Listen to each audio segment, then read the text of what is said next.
Good afternoon, Paterson. I'm very encouraged to be here. As you know, Paterson is a very poetic city. If you look at the Great Falls, people use it as an inspiration to write poetry.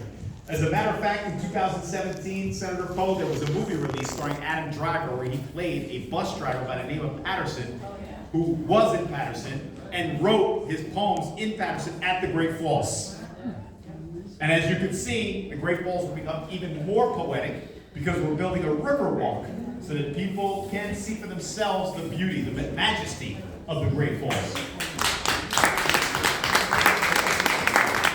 We're also going to build a visitor center.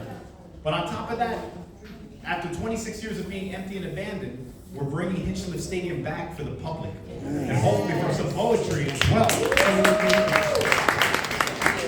Now, Giacomo wanted to put me on the spot. I don't have a shirt that says I am a poet. But I can tell you that my high school career was anything but stellar. I graduated last in my class. Yes, it's true.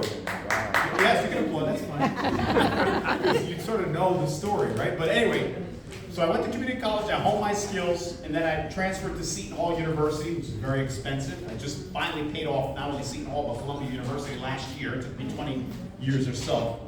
And when I went to Seton Hall, my goal was to graduate. If I'm going to be last in my class, I want to be first in my class. I just came from an Easter ceremony, and we talked about the last shall be the first shall be the last. And I did ultimately graduate number one, summa cum laude, the valedictorian of my class in 1997. But I attribute that to two things. A mother who was a mentor and motivated me every day. Speaking of motivation, there was a motivational speaker at my orientation at Seton Hall. His name was Willie Jolly.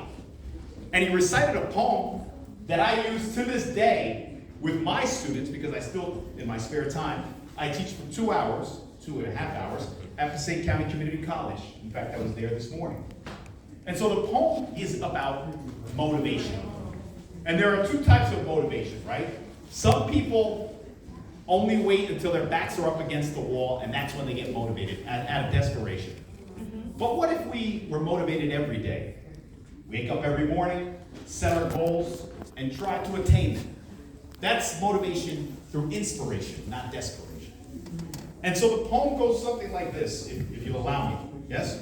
Yes. Although the Yankee hat's really bothering me right now. It shouldn't. Sorry. I don't know if I can go on.